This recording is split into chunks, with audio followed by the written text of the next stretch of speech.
ನನ್ನ ನಂಬರು 9845550932. ದಯಮಾಡಿ ಫೋನ್ ಮಾಡಬೇಡಿ, ವಾಟ್ಸಪ್ ಮಾಡಿ.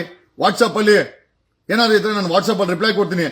WhatsApp number 7996500932.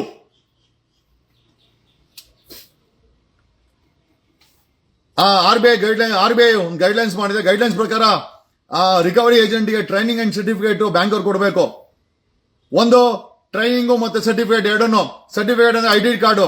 ರಿಕವರಿ ಏಜೆಂಟ್ ಬಳಿ ಐಡಿ ಕಾರ್ಡ್ ಇರಬೇಕು ಬ್ಯಾಂಕ್ ಸಂಬಂಧಪಟ್ಟಂಗೆ. ಎರಡನೇದು ಅವ್ನ್ ಬಂದಾಗ ನೀವು ಕೇಳಿದ್ರೆ ಅವ್ನ ಐಡೆಂಟಿ ಕಾರ್ಡ್ ತೋರಿಸ್ಬೇಕು. ನೀವು ಅದನ್ನ ಬೇಕಾದ್ರೆ ಮೊಬೈಲ್ ಅಲ್ಲಿ ರೆಕಾರ್ಡ್ ಮಾಡ್ಕೊಳ್ಬಹುದು. ಸಾಲ ತಗೊಂಡಿರೋರು ಅವನೇನ ಬ್ಯಾಂಕ್ ರಿಕವರಿ ಏಜೆಂಟ್ ಬಂದ್ರೆ ಅವನ ಐಡಿ ಕಾರ್ಡ್ ಅನ್ನ ಸ್ಪಷ್ಟವಾಗಿ ಕೇಳಿ ವಿಡಿಯೋ ಮಾಡ್ಕೊಳ್ಳಿ. ಓಕೆ. ಆಮೇಲೆ ಆತನಿಗೆ ಬ್ಯಾಂಕು ಟ್ರೈನಿಂಗು ಮತ್ತೆ ಸರ್ಟಿಫಿಕೇಟ್ ಕೊಟ್ಟಿರ್ಬೇಕು. ಗಡ್ಡ ಮೀಸಿ ಎಲ್ಲ ನೀಟಾಗಿ ಬೋರ್ಡ್ಸ್ ಇರ್ಬೇಕು. ರೌಡಿಗಳ ತರ ಜುಟ್ಟು ಗಿಟ್ಟೆಲ್ಲ ಬಿಟ್ಕೊಂಡ್ ಬಂದ್ರೆ ಅದು ಕೂಡ ಪಬ್ಲಿಕ್ ನ್ಯೂಸೆನ್ಸ್ ಆಗತ್ತೆ. ಅದಾಯ್ತಾ? ಆಮೇಲೆ ಅಲ್ಲಿಗೆ ಬಂದಾಗ ಸಾಲ ಕಟ್ಟಲೇ ಇಲ್ಲ ನೇಣಕಂಡ್ ಸಾಯಲೇ ಮಾನವ ಮರ್ದಿಲ್ಲ ಈ ರೀತಿ ಪದ ಬಳಕೆಗಳನ್ನ ಮಾಡಂಗಿಲ್ಲ. ಸ್ಪೆಷಲಿ ಓಟಿ ರವಿ ಸಿಟಿ ರವಿ ಬಳಸಿರೋ ಪದಗಳನ್ನ ಈ ರಿಕವರಿ ಏಜೆಂಟ್ಗಳು ಬಳಸ್ತಾ ಇದ್ರೆ ಅಥವಾ ಅಸಂವಿಧಾನಿಕ ಪದಗಳನ್ನ ಬಳಸಿದ್ರೆ ಅಫೆನ್ಸು. ನೀವು ಲೋಕಲ್ ಪೊಲೀಸ್ ಸ್ಟೇಷನ್ಗೆ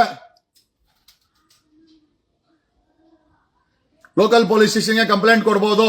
ಕರ್ನಾಟಕದ ಲೋಕಲ್ ಪೊಲೀಸ್ ಅವರು ದಯಮಾಡಿ ಈ ರೀತಿ ಸುಪ್ರೀಂ ಕೋರ್ಟ್ ಗೈಡ್ಲೈನ್ಸ್ ನ ಆರ್ಬಿಐ ಗೈಡ್ಲೈನ್ಸ್ ನ ವೈಲೇಷನ್ ಮಾಡಿ ಅರೇಂಜ್ಮೆಂಟ್ ಮಾಡಿದ್ರೆ ಯಾರಾದ್ರೂ ಬಂದು ಕಂಪ್ಲೇಂಟ್ ಕೊಟ್ರೆ ದಯಮಾಡಿ ಕಂಪ್ಲೇಂಟ್ ಅನ್ನ ತಗೊಳ್ಬೇಕಾಗತ್ತೆ. ಕರ್ನಾಟಕದ 1000 ಪೊಲೀಸ್ ಸ್ಟೇಷನ್ಗಳು ದಯಮಾಡಿ ಸಾರ್ವಜನಿಕರಿಗೆ ಬ್ಯಾಂಕ್ಗಳು ಮತ್ತೆ ರಿಕವರಿ ಏಜೆಂಟ್ಗಳು ಅವ್ಯಾಚ ಶಬ್ದಗಳಿಂದ ಬೈಯೋದು, ಐಡೆಂಟಿ ಕಾರ್ಡ್ ತೋರಿಸಿರೋದು, ಬೆಳಗ್ಗೆಯಿಂದ ಸಾಯಂಕಾಲ ಗಂಟ ಅವ್ರ ಮನೆ ಹತ್ರ ಇರೋದು, ಮನೆಗೆ ನುಗ್ಗೋದು. ನಿಮ್ ಮನೆಗೆ ನುಗ್ಗಂಗಿಲ್ಲ, ನಿಮ್ಮನ್ನ ಅವ್ಯಾಚ ಶಬ್ದಗಳಿಂದ ಬೈಯಂಗಿಲ್ಲ, ಗಾಡಿ ಮೇಲೆ ಸಾಲ ಮರುಪಾವತಿ ವ್ಯಾನ್ ಅಂತ ಹಾಕಣಂಗಿಲ್ಲ. ಆಮೇಲೆ ಪಬ್ಲಿಕ್ ಅಲ್ಲಿ ಎಲ್ಲರ ಮುಂದೆ ನಿಮ್ಮನ್ನ ಗದರಿಸಿ ಕೇಳಂಗಿಲ್ಲ, ನಿಮ್ಗೆ ಅವಮಾನ ಮಾಡಂಗಿಲ್ಲ. ಆಮೇಲೆ ಟೈಮಿಂಗ್ಸ್ ಇದೆ. ಬೆಳಗ್ಗೆ 7 ಗಂಟೆಯಿಂದ ಸಂಜೆ 7 ಗಂಟೆವರೆಗೂ ಮಾತ್ರ ನಿಮಗ್ ಫೋನ್ ಮಾಡಬಹುದು. ಅದು ನೀವು ಅಲೋ ಮಾಡಿದ್ರೆ. ನೀವು ಅಲೋ ಮಾಡಿಲ್ಲ ಅಂತಂದ್ರೆ ಫೋನು ಮಾಡಂಗಿಲ್ಲ. ಮನೆ ಹತ್ರ ಬಂದ್ರೆ ಡೀಸೆಂಟ್ ಆಗಿ ನಡ್ಕೊಳ್ಬೇಕು. ಅಸಭ್ಯವಾಗಿ ನಡ್ಕೊಂಡ್ರೆ ನೀವು ಅದನ್ನ ವಿಡಿಯೋ ಮಾಡಿ ಅದನ್ನ ನಿಯರೆಸ್ಟ್ ಪೊಲೀಸ್ ಸ್ಟೇಷನ್ಗೆ ಕಂಪ್ಲೇಂಟ್ ಕೊಡಬಹುದು. ಬ್ಯಾಂಕ್ ಎಂಪ್ಲಾಯ್ ಮೇಲೆ ರಿಕವರಿ ಏಜೆಂಟ್ ಮೇಲೆ ಅವರು ಕ್ರಮ ತಗೊಳ್ಳೋ ಜೊತೆನಲ್ಲಿ ನೀವು reserve bank of India email ಇದೆ. ಆ ಇಮೇಲ್ಗೆ ಈ ಒಂದು ಮೈಕ್ರೋ ಫೈನಾನ್ಸ್ ಲೈಸೆನ್ಸ್ ನ ರದ್ದುಪಡಿಸಲು ನೀವು ಬರೆಯಬಹುದು. ಲೈಸೆನ್ಸ್ ಇದೆ ತಾನೆ ಇಷ್ಟೆಲ್ಲ ಆಟ ಆಡೋದು. ಲೈಸೆನ್ಸ್ ಕ್ಯಾನ್ಸಲ್ ಮಾಡುವಂತ ಪವರ್ಸ್ ಸುಪ್ರೀಂ ಕೋರ್ಟ್ ಮತ್ತೆ ಆರ್ಬಿಐ ಗೈಡ್ಲೈನ್ಸ್ ಮಾಡಿದೆ. ಯಾರೇ ಆಗಿರ್ಬೋದು ಸಾಲ ಕೊಟ್ಟು ಅವನು ಗಲಾಟೆ ಮಾಡಂಗಿಲ್ಲ, ಅವ್ಯಾಚ ಶಬ್ದಗಳನ್ನು ಬಳಸಂಗಿಲ್ಲ. ಗೈಡ್ಲೈನ್ಸ್ ಇದೆ.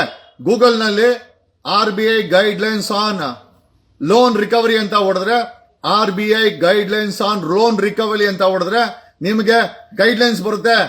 ಆ ಗೈಡ್ಲೈನ್ ತೋರಿಸಿ, ನೋಡಪ್ಪ ಈ ಗೈಡ್ಲೈನ್ಸ್ ಪ್ರಕಾರ ನೀನು ನನ್ನ ಮೇಲೆ ಗಲಾಟೆ ಮಾಡಂಗಿಲ್ಲ, ನನ್ನ ಮೇಲೆ ಅವ್ಯಾಚ ಶಬ್ದಗಳನ್ನು ಬಳಸಂಗಿಲ್ಲ, ನೀನ್ ಯಾರೂನು ನಮ್ಮ ಮನೆಗೆ ನುಗ್ಗಂಗಿಲ್ಲ, ಬೆಳಗ್ಗೆಯಿಂದ ಸಂಜೆವರೆಗೆ ಇಲ್ಲೇ ಕೂತ್ಕೊಂಡು ನನಗೆ ನೀನು ತೊಂದರೆ ಕೊಡಂಗಿಲ್ಲ, ಬರಬೇಕು, ನೋಟಿಸ್ ಕೊಡಬೇಕು, ಐಡೆಂಟಿ ಕಾರ್ಡ್ ತೋರಿಸ್ಬೇಕು. ಇಲ್ಲ ಅಂತಂದ್ರೆ ಹೋಗಿ ಕೋರ್ಟ್ಗೆ ಕೇಸ್ ಹಾಕಬೇಕು. ಅದು ಬಿಟ್ಟು ಸಾಯಿರಿ ಅವ್ಯಾಚ ಶಬ್ದಗಳನ್ನ ಬಳಸೋದು, ನಿಮ್ಮನ್ನ ಹರಾಸ್ಮೆಂಟ್ ಮಾಡೋದು, ಫೋನಲ್ಲಿ ಧಮಕಿ ಹಾಕೋದು, ರೌಡಿಗಳನ್ನ ಕರ್ಕೊಂಬರೋದು ಎಲ್ಲವುದು ಅಫೆನ್ಸು. ನಿಯರೆಸ್ಟ್ ಪೊಲೀಸ್ ಸ್ಟೇಷನ್ಗೆ ಕಂಪ್ಲೇಂಟ್ ಕೊಡಿ.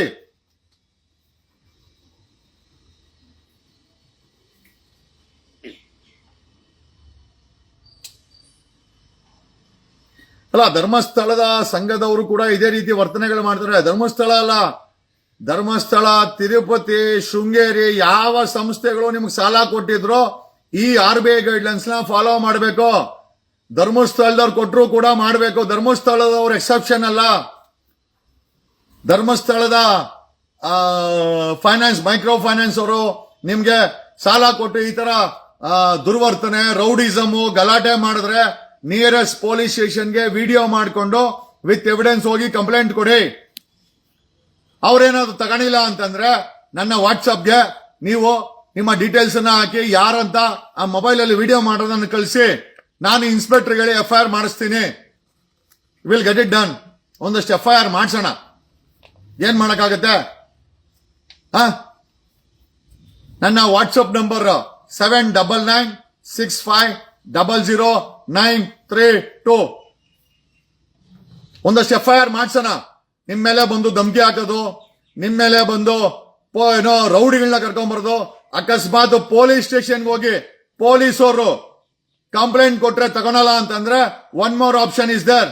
ನೀವು ವಿಡಿಯೋ ಮಾಡಿದ್ದ ವಿಡಿಯೋನ ಇದಕ್ಕೆ ತಮ್ ಡ್ರೈವ್ ಹಾಕ್ಬಿಟ್ಟು ಸ್ಪೀಡ್ ಪೋಸ್ಟ್ ಅಲ್ಲಿ ಕಂಪ್ಲೇಂಟ್ ಕಾಪಿನ ಸ್ಪೀಡ್ ಪೋಸ್ಟ್ ಮುಖಾಂತರ ಪೊಲೀಸ್ ಸ್ಟೇಷನ್ ಕಳಿಸಬಹುದು. ಅದು ಕೂಡ ಕಂಪ್ಲೇಂಟ್ ಇಲ್ಲ. ಇಮೇಲ್ ಇದೆ, ಪೊಲೀಸ್ ಸ್ಟೇಷನ್ ಇಮೇಲ್ ಇದೆ.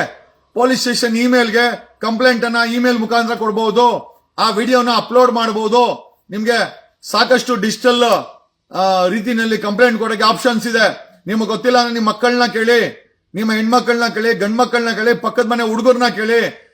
ಪೊಲೀಸ್ ಸ್ಟೇಷನ್ಗೆ ನೀವು ಕಂಪ್ಲೇಂಟ್ ತಗೊಂಡಿಲ್ಲ ಅಂತಂದ್ರೆ ಪೊಲೀಸ್ ಸ್ಟೇಷನ್ ಇಮೇಲ್ ಅಡ್ರೆಸ್ಗೆ ನೀವು ಕಂಪ್ಲೇಂಟ್ ಅನ್ನ ಇಮೇಲ್ ಮುಖಾಂತರ ಕಳಿಸಬಹುದು. ಆ ವಿಡಿಯೋನ ಇಮೇಲ್ ಅಲ್ಲಿ ಅಪ್ಲೋಡ್ ಮಾಡಿ. ಅದೇ ಅಕ್ಲಾರಿಮೆಂಟ್.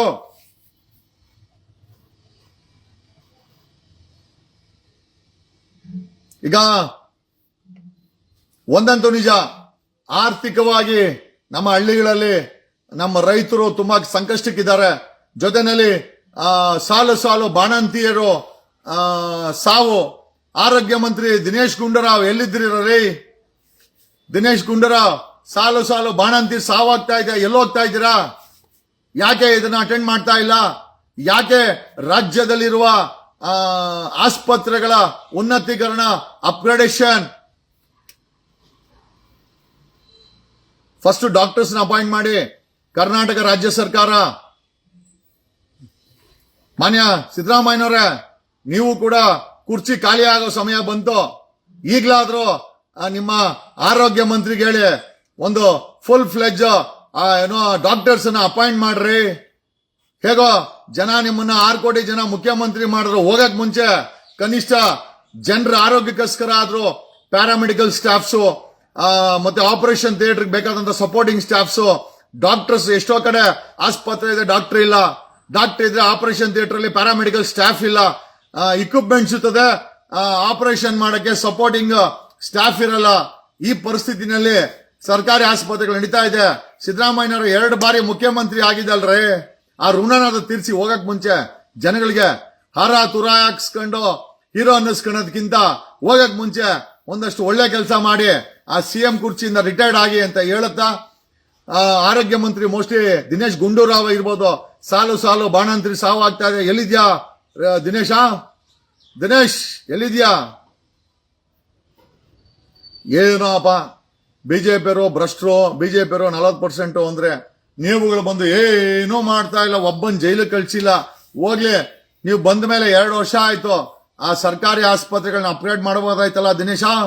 ಯಾಕೆ ದಿನೇಶ್ ಅಪ್ಗ್ರೇಡ್ ಮಾಡಿಲ್ಲ? ಎಲ್ಲ ನೀವು ಬಿಸಿ ಇರ್ತೀರಾ ಬಿಡಿ. 5 ವರ್ಷಕ್ಕೊಂದ್ಸತಿ ಚುನಾವಣೆ ಬಂದಾಗ ಗಾಂಧಿನಗರದಲ್ಲಿ ಅವ್ರೆಲ್ಲರಿಗೂ ಹೋಗಿ ನಮಸ್ಕಾರ ಹಾಕಿ ಒಂದು ಟೋಪಿ ಹಾಕೊಂಡು ಆ ಜನಕ್ಕೆ ಮಂಗ ಕೂರಿಸಿ ಓಟ್ ಹಾಕ್ಸ್ಕೊಂಬಂದ್ರೆ ಇನ್ನು 5 ವರ್ಷ ಬಿಟ್ಮೇಲೆ ನೀವ್ ಯಾಕೆ ತಲೆ ಕೆಡ್ಸ್ಕೊಂತೀರ?